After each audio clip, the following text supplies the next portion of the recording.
À la maison, on ne parlait pas de ça. Il a eu une enfance heureuse. Il raconte qu'il aimait traîner torse nu en bas de chez lui avec ses amis et insulter les passants. Il aimait bien se faire courser comme tous les enfants de son âge. Il arrête l'école au collège. Il écoute du rap depuis très jeune. Son premier souvenir de rap est celui de Cynic, rappeur du 91 comme lui. Dans son entourage, tout le monde faisait du rap sans forcément trop y croire. Et certains ont réussi et d'autres non, ce qui fut le cas de Niska. Son ami Ibrahim se souvient qu'il sortait du lot dès ses débuts. Il raconte: à Évry, tous les jeunes le remarquaient déjà avec son groupe, les mineurs enragés. C'était le seul à chanter avec des grands, j'ai toujours cru en lui.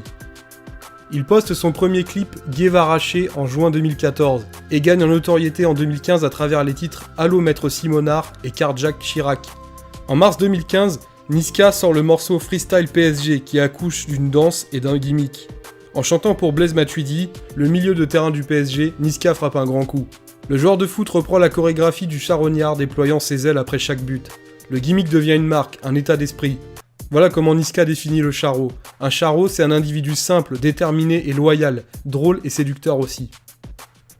Rentrée 2015, Niska, élu révélation rap de l'année, élargit son public grâce à une collaboration avec un poids lourd.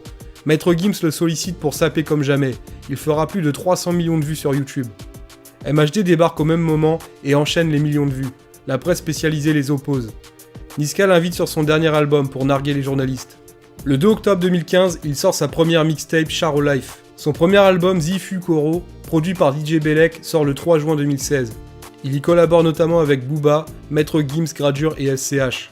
À sa sortie, il entre directement en première place des ventes Fnac en France. L'album est certifié disque d'or 3 mois après sa sortie. La semaine du 28 juillet 2017, son titre au réseau atteint la première place du top single en France, où il battra un record de longévité qui durera 11 semaines consécutives. Son second album Commando sort le 22 septembre 2017. Il y collabore avec Booba, MHD et Skaody. L'album est certifié disque d'or une semaine après sa sortie, puis disque de platine à sa deuxième semaine d'exploitation. Les parents de Niska sont très impliqués dans sa musique. Par exemple, c'est son père qui a validé le morceau Réseau qui a fait un record en 2017. Il faut savoir que son père faisait de la musique traditionnelle congolaise quand il était plus jeune, de la rumba pour être précis.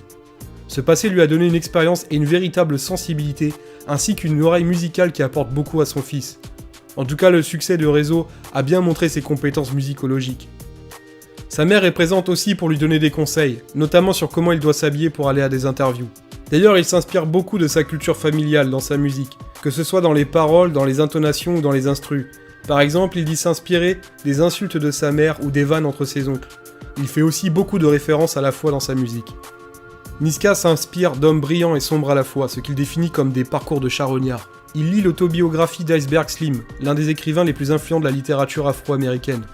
Le proxénète Bling Bling a inspiré des générations de rappeurs. Côté série, il a apprécié Power, l'histoire de James St. Patrick, un père de famille qui mène une double vie, baron de la drogue et propriétaire d'une boîte de nuit new-yorkaise prisée. Niska travaille beaucoup au feeling. Il ne cherche pas forcément à faire un album totalement cadré, il fait la musique selon son instinct. Il faut que les morceaux lui plaisent, et il les assemble selon ses envies. Pour Commando, il a travaillé plus seul, en s'appuyant sur son expérience de ses albums précédents. Niska est marié et a eu un enfant à 16 ans qui a aujourd'hui 8 ans. Son fils pour lui est source d'inspiration et de motivation pour travailler encore plus.